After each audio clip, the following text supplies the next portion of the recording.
Good morning to everybody. This is Baira Sivapotaraju, Spectrum IAS Academy. ఈ వీడియోలో ప్రత్యేకించి Telangana state public service commission Telangana అభ్యర్థులకు preparation విధానం ఎలా ఉండాలి, తెలంగాణ అభ్యర్థులు రాబోయేటువంటి నోటిఫికేషన్స్కి ఏ విధంగా మనం ప్రిపేర్ కావాలి అనే దాని గురించి ఈ యొక్క వీడియోని చేస్తున్నాను.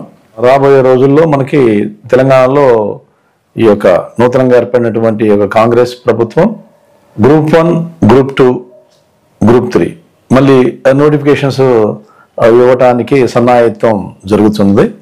దానికి సంబంధించిన వార్తలు మనకి న్యూస్ పేపర్స్లో వస్తూ ఉన్నాయి.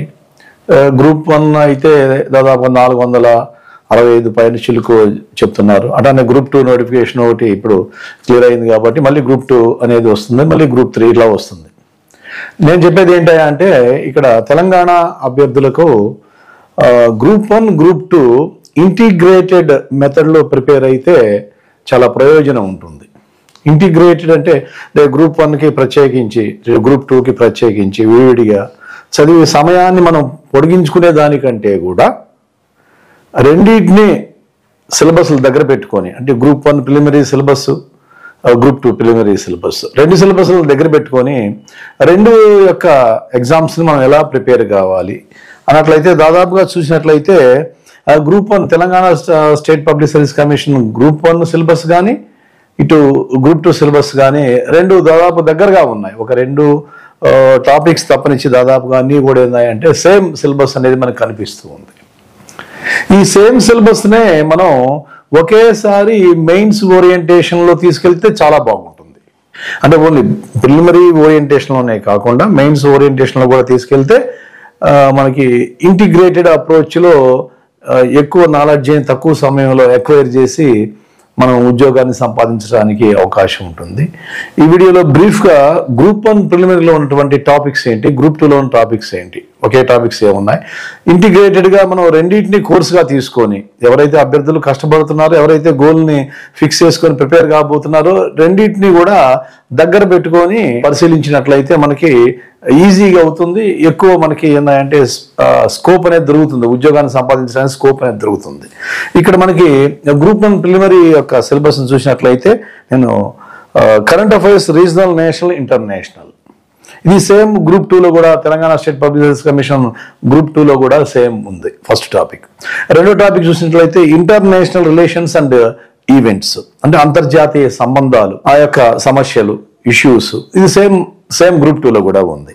అదేవిధంగా జనరల్ సైన్స్ అంటే contemporary developments of India, general science same group 1లో గ్రూప్ 2లో రెండు ఉన్నాయి. అంటే environmental issues and disaster management same ఉన్నాయి. అదేవిధంగా ఇక్కడ మనకి economic and social development of India అనేది మనకి ఇక్కడ గ్రూప్ 2లో ప్రిలిమినరీ లేదండి, ఇది గ్రూప్ 1లో ఉంది. దీన్ని ఒకదాన్ని ప్రత్యేక అధ్యయనంగా గ్రూప్ 1లో చేయాలి. తర్వాత world geography, Indian geography, Telangana state geography same ఇది మనకి గ్రూప్ 2లో ఉంది, గ్రూప్ 1లో ఉంది. అలాగే history and cultural heritage of India, భారతదేశం యొక్క సంస్కృతి వారసత్వం అనేది ఇక్కడ మన సేమ్ మనకి ఇక్కడ రెండిట్లో ఒకటే ఇచ్చారు. అదే ఇండియన్ కాన్స్టిట్యూషన్ అండ్ పాలిటీ, ఇది మనకి ఇక్కడ గ్రూప్ 1లో ఉందండి, ఇండియన్ కాన్స్టిట్యూషన్ అండ్ పాలిటీ. ఇక్కడ గ్రూప్ 2లోకి వస్తే అంటే మనకి ఈ యొక్క టాపిక్ని పక్కన పెట్టారు. కాబట్టి ఇక్కడ చదువుకున్నటువంటి నీకు ఇండియన్ పాలిటీ, కాన్స్టిట్యూషన్ ఏదైతే ఉందో తర్వాత మనకి ఉపయోగపడుతుంది. సో తర్వాత చూసినట్లయితే governance and public policy in India, governance and public policy in India. So ఇది కూడా ఏంటంటే పాలిటీకి సంబంధించినటువంటి విషయమే.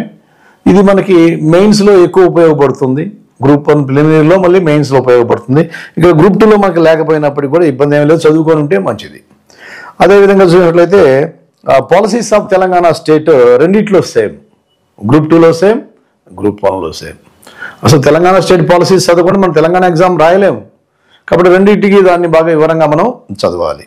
అలాగే society, culture, heritage, arts and literature of Telangana, అంటే తెలంగాణ సమాజాన్ని ఒక ప్రత్యేక అధ్యయనంగా తీసుకొని మనం తెలంగాణ ఎప్పుడు ఎట్లా పోరాటంలో ఆవిర్భవించింది, సాయుధ పోరాటాలు ఎలా జరిగాయి, ఆ తర్వాత ప్రయాణం విశాలాంధ్రలో ఎలా కలిసింది, ఆ తర్వాత సపరేట్ తెలంగాణ ఎట్లా అయ్యింది, అక్కడ పరిస్థితులు ఎలా ఉన్నాయి, అక్కడ ఆర్థిక సామాజిక సాంస్కృతిక పరిస్థితులు ఏ విధంగా కొనసాగుతున్నాయి, ఎవల్యూషన్ గురించి డీటెయిల్ అధ్యయనం మనకి చేయాలన్నమాట. ఇది తెలంగాణ స్టేట్ యొక్క ఇంపార్టెన్స్ చాలా ఎక్కువ ఉంది.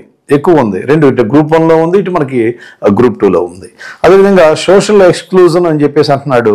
అంటే ఇక్కడ జెండర్, క్యాస్ట్, ట్రైబ్, డిజబిలిటీ ఇవన్నీ కూడా ఉన్నాయి. తర్వాత తెలంగాణ స్టేట్ పాలసీస్ ఉన్నాయి. వీళ్ళకి సంబంధించి పాలసీస్ ఎలా ఉన్నాయి, రెండిట్లో ఉన్నాయి అన్నమాట. తర్వాత logical reasoning, analytical ability, mental ability ఇవన్నీ బోత్ సేమ్, రెండిట్లో సేమ్గా ఉన్నాయి. దాదాపు ఇక్కడ చూస్తే కాన్స్టిట్యూషన్ అండ్ ఎకానమీ మినహాయించి మిగతా టాపిక్స్ అన్నీ కూడా గ్రూప్ 1కి గ్రూప్ 2కి సామీప్య దగ్గరగా ఉన్నాయి. కాబట్టి ఇంటిగ్రేటెడ్ అప్రోచ్లో అభ్యర్థులు దానికి సంబంధించినటువంటి బుక్స్, ముఖ్యంగా కూడా తెలుగు మీడియం ఎక్కువగా గ్రామీణ ప్రాంతాల నుంచి హైదరాబాద్కు వస్తారు. కాబట్టి మీరు కోచింగ్ సెంటర్లో జాయిన్ కాకపోయినా, ఆన్లైన్లో ప్రిపేర్ అవుతున్నా, యూట్యూబ్లో ప్రిపేర్ అవుతున్నా, స్టాండర్డ్ టెక్స్ట్ బుక్స్ అనేవి అకాడమీ పుస్తకాలు, తెలంగాణ స్టేట్ అకాడమీ పుస్తకాలు దగ్గర పెట్టుకొని అవి చదువుకుంటూ నోట్స్ రాసుకుంటూ 2 టాపిక్స్ ఇంటిగ్రేటెడ్గా చేసినట్లయితే ఇటు మనం గ్రూప్ 1 అచీవ్ చేయొచ్చు, గ్రూప్ 2 అచీవ్ చేయొచ్చు. మరొక వీడియోలో డీటెయిల్గా ఒక్కొక్క టాపిక్ తీసుకొని మనం ఈ యొక్క సిలబస్ని ఎలా ప్రిపేర్ కావాలి, ఎటువంటి బుక్స్ తీసుకోవాలి, మన యొక్క అధ్యయనం ఏ విధంగా ఉండాలి మరొక వీడియోలో తెలియజేస్తాను. Thank you very much.